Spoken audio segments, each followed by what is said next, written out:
Kolkata test में team India को हार का सामना करना पड़ा। दक्षिण अफ्रीका की 30 रन से जीत हुई है। 124 रन का लक्ष्य टीम इंडिया हासिल नहीं कर पाई। बड़ा अपडेट इस वक्त का कोलकाता टेस्ट में टीम इंडिया की हार। 30 रन से टीम इंडिया को करारी हार झेलनी पड़ी। दक्षिण अफ्रीका की जीत हुई है। 124 रन का लक्ष्य दक्षिण अफ्रीका की ओर से टीम इंडिया को दिया गया था, जिसे टीम इंडिया हासिल नहीं कर पाई। तो कोलकाता टेस्ट से जुड़ा ये बड़ा अपडेट। टीम इंडिया को हार का सामना करना पड़ा। दक्षिण अफ्रीका की जीत हुई है। 30 रन से दक्षिण अफ्रीका ने जीत दर्ज की है। 124 रन का लक्ष्य दक्षिण अफ्रीका की तरफ से बल्लेबाजी करते हुए टीम इंडिया को दिया गया था, लेकिन टीम इंडिया इस लक्ष्य का पीछा नहीं कर पाई। खबर पर ज्यादा जानकारी के लिए हमारे स्पोर्ट्स एनालिस्ट सिद्धार्थ महान हमारे साथ जुड़ चुके हैं। सिद्धार्थ, दक्षिण अफ्रीका से टीम इंडिया को हार का सामना करना पड़ा। हार के पीछे क्या कुछ महत्वपूर्ण कारण रहे? जी, सबसे पहले तो मैं आपको कहूंगा कि टॉस जो था वो बहुत ही क्रूशल था। इस सीरीज चालू होने से पहले जो साउथ अफ्रीका के कैप्टन है टेम्बा बावूमा, उन्होंने कहा भी था कि उनको ये एडवाइस भी मिली है, और उन्होंने केन विलियमसन जो न्यूजीलैंड के कैप्टन है, जो पिछले साल इंडिया को 3-0 से यहाँ हरा के गए थे, उनसे भी पूछा तो उनको यही एडवाइस मिली कि अगर आप टॉस जीतें तो आप बैटिंग करें।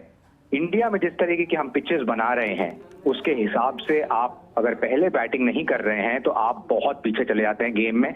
हमारी पहली गलती यहाँ से चालू होती है कि पिचेस जिस तरीके से तैयार हो रही हैं पिछले कुछ सालों से, वो आपको एक बैकफुट पे ढकेल देती है अगर आप लास्ट बैटिंग करते हैं तो। वही हुआ इस मैच में भी। हमारे को 125 रन का जो लक्ष्य था वो भी इतना भारी पड़ा। उसका सबसे पहला कारण आपकी पिच थी। बहुत पहले दिन से उस पर खेलना मुश्किल हो गया था, बैटिंग करना बहुत मुश्किल था। कोई भी बैट्समैन इंडिया की तरफ से दोनों इनिंग्स में मिला के 50 रन भी नहीं बना सका।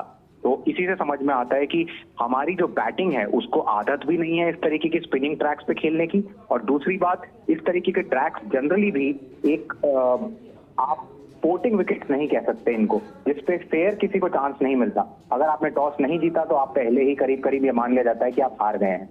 तो मैं सबसे बड़ा इस समय जो ब्लेम दूंगा वो इंडिया के एक ये टेस्ट सोच को दूंगा कि जिसमें आप हमेशा पिछले कुछ सालों से इस तरीके की पिचेस क्रिएट करते आ रहे हैं। आपने रिजल्ट देखा है, पिछले साल आप 3-0 हारे हैं और अब आप इस समय साउथ अफ्रीका के सीरीज में भी 1-0 से पीछे हैं। बिल्कुल। और सिद्धार्थ, जिस तरह से लगातार टीम इंडिया की परफॉर्मेंस बेहद शानदार रही है और उसके बाद एकदम से जब टीम इंडिया मैच हारती है तो कहीं ना कहीं प्रेशर भी बहुत ज्यादा बढ़ जाता है। जी बिल्कुल। और आप देखिए, हमारी जो इस समय जो क्रिकेट है वो बहुत एक एक्सट्रीम्स में, दो डायरेक्शंस में जा रही है। हमारी जो व्हाइट बॉल क्रिकेट है, T20 और वनडे, वो बहुत एक ऐसा अलग लेवल का खेल दिखा रहे हैं जो बाकी दुनिया की टीम्स भी उससे इंस्पायर हो रही हैं। हम लगातार जीत रहे हैं। हमने T20 वर्ल्ड कप जीता लास्ट ईयर, चैंपियंस ट्रॉफी जीती वनडेज में, एशिया कप जीता, अभी हमने ऑस्ट्रेलिया में भी लास्ट में भी हम T20 सीरीज जीते हैं। तो वनडे जो हमारी और व्हाइट बॉल जो क्रिकेट है वो हमारी बिल्कुल एक कदम ऊपर ही जा रही है। वहीं हमारी जो रेड बॉल क्रिकेट है वो पिछले 1-1.5 साल से नीचे की तरफ जा रही है। उसमें आप जरूर कहेंगे कि इंग्लैंड में जब हमारी अभी सीरीज हुई इस साल जून जुलाई में, उस समय जरूर ऐसा था कि हमने वहां पर 2-2 से बराबरी कर ली सीरीज को। पर अगर आप देखें तो वहां पर पिचेस बहुत भारत के फेवर में थी। हमारे खुद के एक साल में जो देश में जिस तरीके के रेड बॉल क्रिकेट पे जिस तरीके से मैचेस खेले गए हैं, उसमें आप देखेंगे कि कंटिन्यूसली हम बैकफुट पे रहे हैं। हम लगातार हारे भी हैं। हमने बीच में अभी 2 मैचेस वेस्ट इंडीज को जरूर हराए हैं, पर वो बहुत ही कमजोर टीम है। कोई भी बड़ी टीम हमें आसानी से घर में हरा के जा रही है। और आप अगर ये इसका मैं आपको एक आउटलाइन दूं, आप लास्ट ईयर भी 3rd टेस्ट मैच जो सीरीज का आखिरी मैच था न्यूजीलैंड के अगेंस्ट, उसमें भी आपको 147 रन का लक्ष्य दिया गया था। उसमें भी आप 121 पे ऑल आउट हो गए थे। उससे पहले 1 साल पहले बांग्लादेश के अगेंस्ट भी आपको करीब 150 रन का लक्ष्य था। आप 70 पे 7 थे। वो किसी तरीके से श्रेयस अय्यर और अश्विन ने एक पार्टनरशिप निकाल के आपको बचाया था।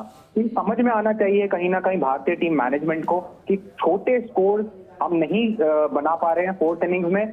इस तरीके की पिचेस हमारे बैट्समैन के लिए सूटेबल नहीं है। हमारी जो टेक्निक्स हैं वो शायद बदल गई हैं। हम स्पिन बहुत अच्छी नहीं खेल पा रहे हैं अब। तो हमारे लिए भी अब जरूरत है ये समझना कि हम स्पोर्टिंग विकेट बनाएं जहां पर दोनों टीमों के लिए लास्ट दिन तक चांसेस रहें जीतने के। बिल्कुल। शुक्रिया सिद्धार्थ इस जानकारी के लिए।